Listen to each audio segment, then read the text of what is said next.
SBoMs can also be generated through our CLI and our APIs.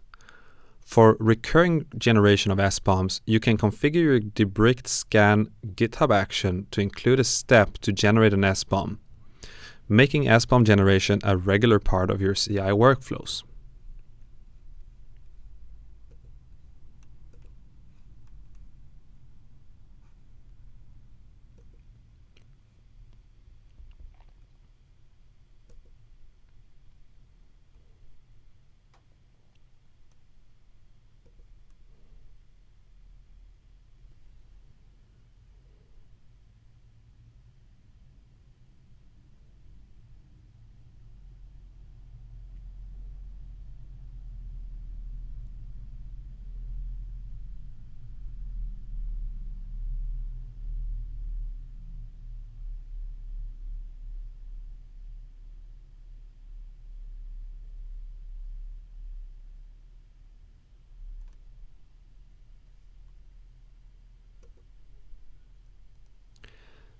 In this example, we've set it up to save the SBoM as an artifact in the GitHub action.